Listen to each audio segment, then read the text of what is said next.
Mga boss, ngayon naman, usapang business. Alam naman natin na patok ang mga online stores ngayon. Kaya malalaman natin kung paano ba tumatakbo ang isang online business. Dito lang yan sa Business Lifestyle.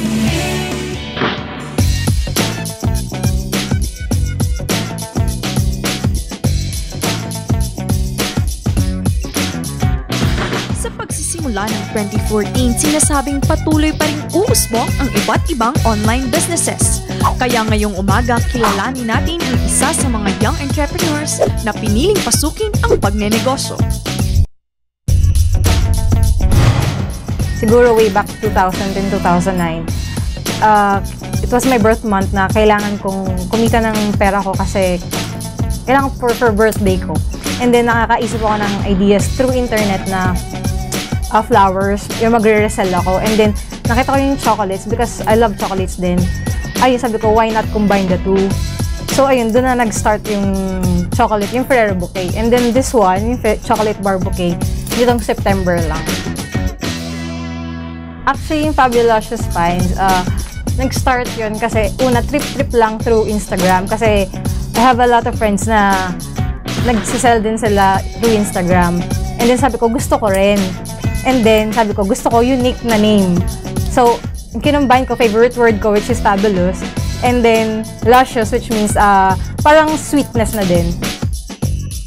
Yung capital ko dito, siguro, yung flowers at saka yung materials around siguro mga 500. Madami na naman yun, kaya okay lang sa 500. 500 and up. Actually kasi, pag gumagawa ko niyan, natutuwa ako kasi hobby ko na siya. Parang, pag nakita ko yung output niya, parang, ay, gawa ko to. Nakaka-proud. Tapos, ibibigay nila. Tapos, kikiligin yung babae, di ba? Ang sarap ng feeling. So, Miss Lyra, ano bang kailangan natin para makagawa ng chocolates? Okay, syempre, kailangan natin ng chocolates. Either yung bars or yung Ferrero. And then, the balloon sticks with the balloon cups, ribbon, paper cloth, glue gun with the glue stick, and scissors. Ang first procedure natin, kukuha natin itong balloon stick together with the balloon cup. Tapos, lalagyan natin siya ng glue para mag-stick siya kasi minsan may tendency na nag-loose thread. Tapos, i-push lang natin to.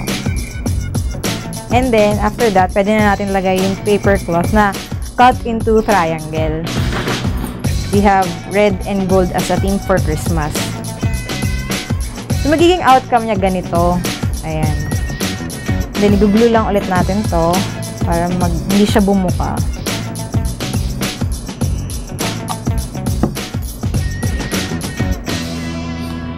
Ayan.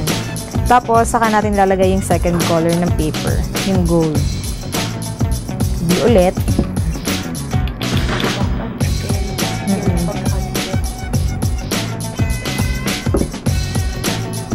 Ayan na siya. So, pwede nang ilagay yung Ferrero. Pero before ilagay yung Ferrero, i-open mo yung pinaka-ilalim niya. Ayan. Minsan, natatanggal siya dun sa pinaka-ilalim. So, ilagay mo siya ng glue.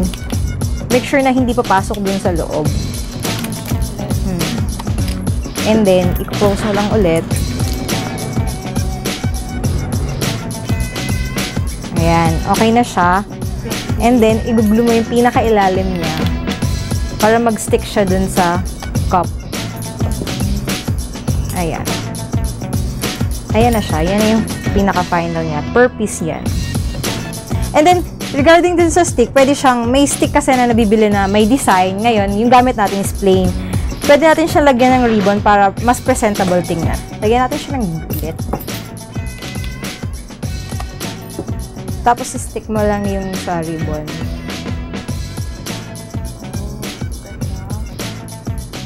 Ayan, pag gano'n, roll mo lang hanggang pababa. Hanggang sa makover niya na yung buong stick. Christmas stick nga, kahit isa lang, no? Kahit isa lang, presentable na siyang tingnan.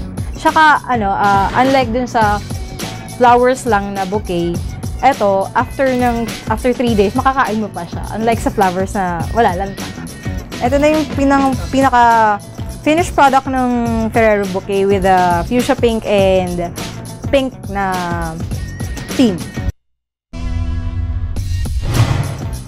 Sa sarili nilang gusto mag-start ng sarili nilang business, actually, kailangan dyan may passion, tsaka ni-enjoy mo yung ginagawa mo para magtuloy-tuloy yung success. Tsaka, dapat may konti ka ding tiyaga. Hindi konti, madaming tiyaga at tsaka patience.